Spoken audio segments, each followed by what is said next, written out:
Selamat pagi untuk kita semua. Perkenalkan, nama saya Agnes Sida Sigalinggi dengan nomor NPM 302215010.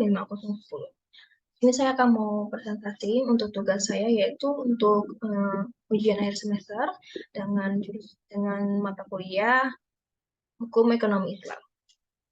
Saya akan share screen untuk PPT saya.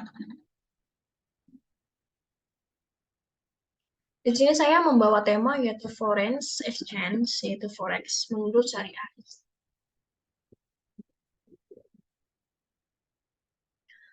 Forex yang berasal dari kata foreign exchange merupakan pertukaran mata uang asing atau falas yang ditukarkan berdasarkan pasangan-pasangannya atau pairing secara online.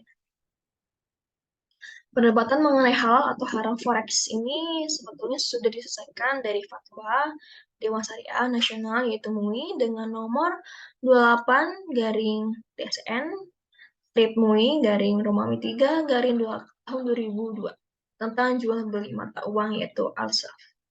Namun dalam fatwa ini dikatakan dengan tegas mengenai hukum trading dalam Islam ini.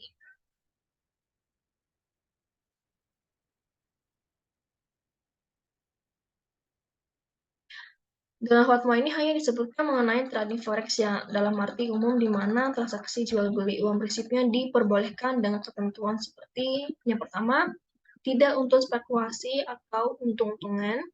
Yang B, terdapat kebutuhan transaksi untuk berjaga-jaga dan simpanan. C, jika transaksi dilakukan dengan mata uang sejenis, maka nilai harus sama dan tunai.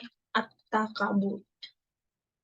Yang D, jika transaksi yang dilakukan berlainan jenis, maka harus dilakukan dengan nilai tukar atau kurs yang berlaku di saat transaksi dan dilakukan secara tunai.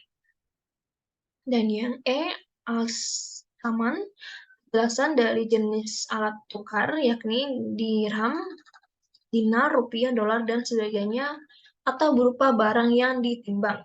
Dan yang terakhir, kejelasan objek transaksi, yaitu kejelasan dari kualitas objek transaksi, apakah memiliki kualitas istimewa, sedang, atau buruk. MUI memberikan fatwa jika transaksi jual beli mata uang diperbolehkan jika tidak dilakukan untuk spekulasi. Ini mengartikan jika transaksi jual beli mata uang akan merubah hukumnya menjadi haram jika dilakukan atas dasar spekulasi sebab masuk ke dalam jenis judi. MUI juga memberikan fatwa jika ini diperbolehkan apabila terdapat kebutuhan transaksi atau untuk disimpan.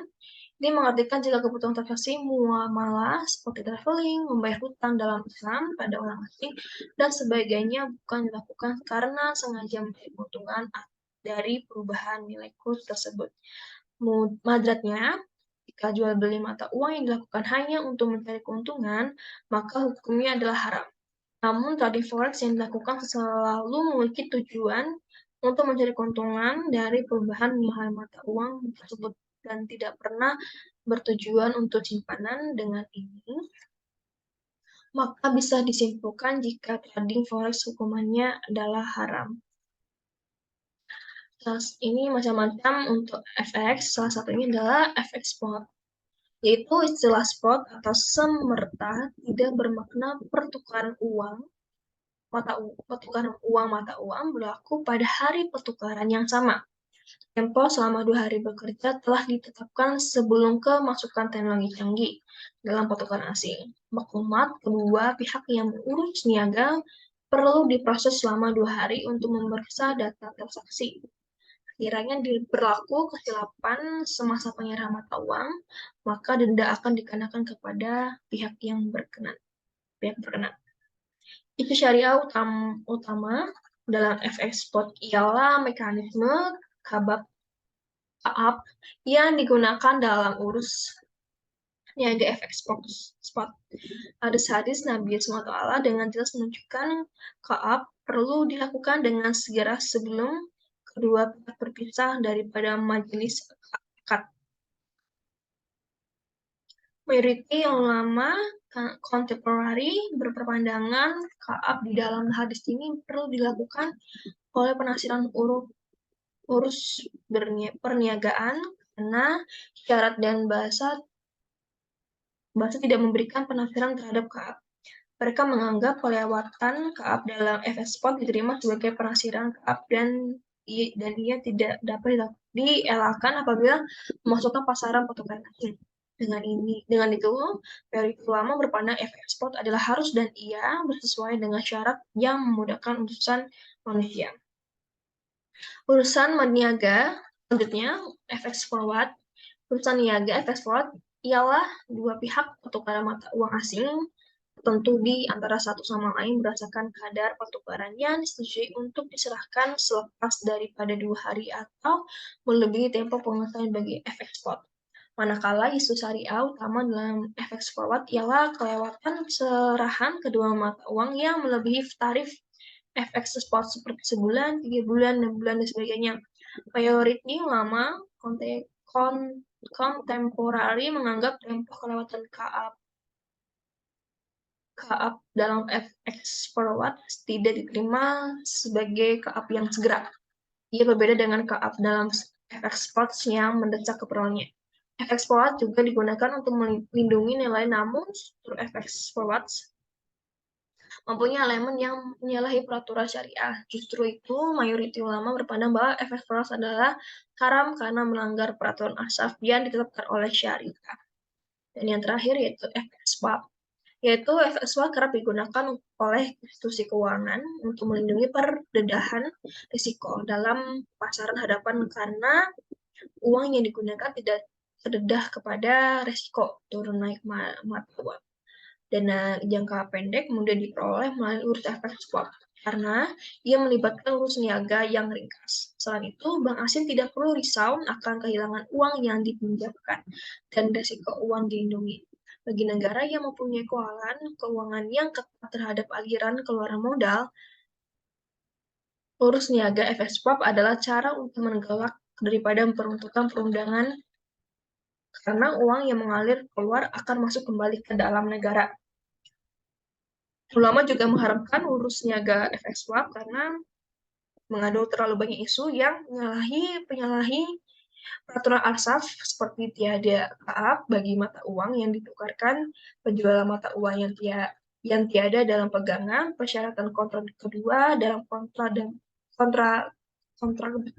pertama, 2 kontrak di dalam 1 kontrak, jual beli dengan dan sebagainya. Hukum Islam dan tentang transaksi falas dan tentang jual beli dalam Islam. Ada beberapa persyaratan dalam Islam yang berhubungan dengan masalah transaksi falas seperti ulasan dari kami di bawah ini. Yaitu yang pertama terdapat ijab qabul.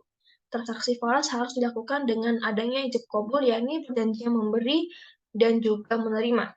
Penjual harus menyerahkan barang dan pembeli juga harus membayar dengan tunai, dan ijab qabul bisa dilakukan dengan secara lisan, utusan ataupun tulisan. Pembeli dan penjual juga memiliki hak penuh untuk melaksanakan dan melakukan segala tindakan hukum yang dewasa dan berpikir yang dewasa, yang sehat.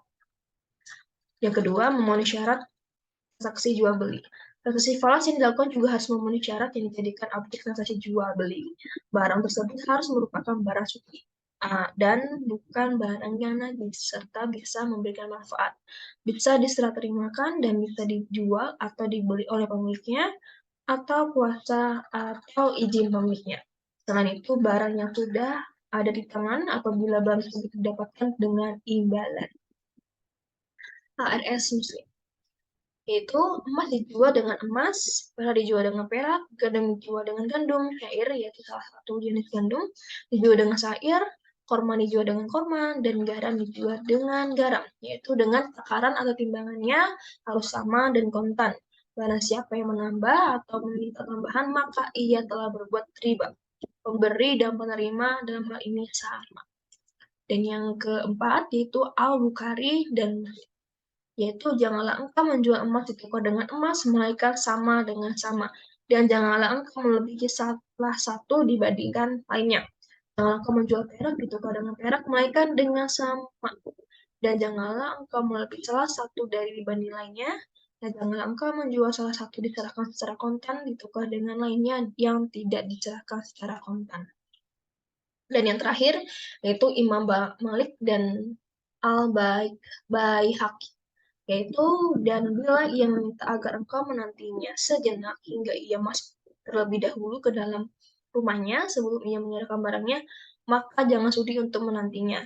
Sesungguhnya aku khawatir kalian melampaui batas kehalalan, dan yang dimaksud dengan melampaui batas kehalalan ialah riba. Janganlah engkau menjual emas ditukar dengan emas, melainkan sama dengan sama, dan janganlah engkau melebihi salah satunya dibanding lainnya. Janganlah engkau menjual perak ditukar dengan perak, melainkan sama dengan sama. Dan janganlah engkau melebihi salah satunya dibanding lainnya. Dan janganlah engkau menjual salah satunya diserahkan secara kontan, ditukar dengan lainnya yang tidak diserahkan secara kontan.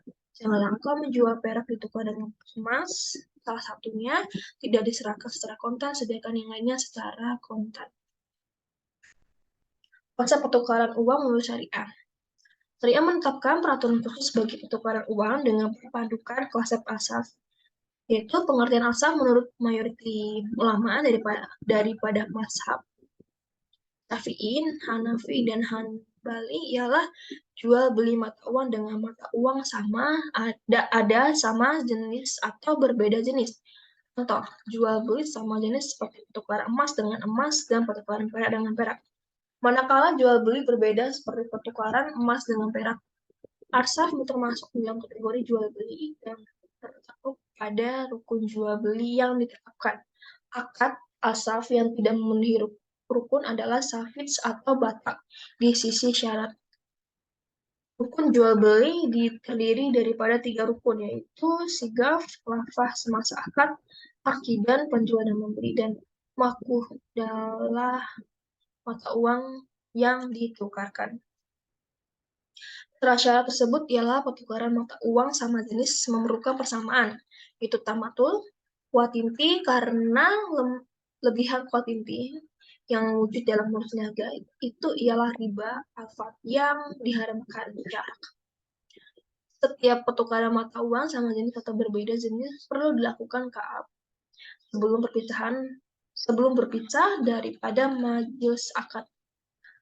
Pertukaran mata uang juga tidak boleh dilakukan secara bertanggung karena ia menyebabkan wujud unsur riba. Pertukaran mata uang tidak boleh mengandung qiyar syart sebagaimana pandangan mazhab Hanafi. Kewujuban qiyar syart menyebabkan pertukaran menjadi fasid karena saat adalah syarat sah bagi alfat. Uang kertas yang digunakan dalam urusan harian pada waktu kini takluk kepada hukum emas dan perak. Uang kertas tertakluk kepada hukum bagi emas dan perak seperti uang riba, zakat, salam, dan sebagainya. Berdasarkan resolusi ini, urus niaga pertukaran asing berlaku pada hari ini perlu mematuhi asas. Sekiranya urus niaga dilakukan mengandung larangan syarak, maka urus niaga disebut adalah haram. Kesimpulannya yaitu persoalan pertukaran hasil tidak dibincangkan oleh ulama terdahulu karena urus niaga ini baru muncul pada zaman modern. Ulama kontemporari memperbincang persoalan urus niaga pertukaran asing dengan pendalaman perbedaan ulama terlebih dahulu dengan konsep asaf. Ulama berbeda pandangan terhadap urus niaga efek ekspor sehingga melahirkan pembedaan pandangan dalam kalangan ulama. Setelah mengkaji dan meneliti hujah-hujah setiap golongan, penulis mendapati pandangan mayoriti ulama yang mengharuskan urus niaga efek ada lebih kuat, tepat dan sesuai untuk kemaslahatan manusia. Dan yang kedua, forex trading menurut syariat Islam dapat dinyatakan halal jika tidak mengandung 3 unsur haram, riba atau bunga, gerhar atau ketidakpastian, dan timar yaitu spekulasi. Hal ini sudah tercantum dalam Fatwa Mumi yang diatur berdasarkan akad sarf yang ketentuan dan persyaratan diatur berdasarkan syariat Islam. Transaksi forex syariah harus memenuhi beberapa aturan seperti tidak ada yang riba, tidak ada yang gerhar, dan tidak unsur kimar. Forex syariah adalah perdagangan valuta asing yang mengikuti syariat Islam dan diizinin di berbagai negara Islam. Namun, para ulama ahli keuangan syariah masih banyak berbeda pandangan mengenai transaksi forex. Terima kasih, sekian dari podcast kami pada podcast saya. Sekiranya yang saya bawa berguna bagi mahasiswa-mahasiswa yang ingin mencari tahu untuk foreign exchange dalam syariah Islam. Terima kasih, sekian dari saya.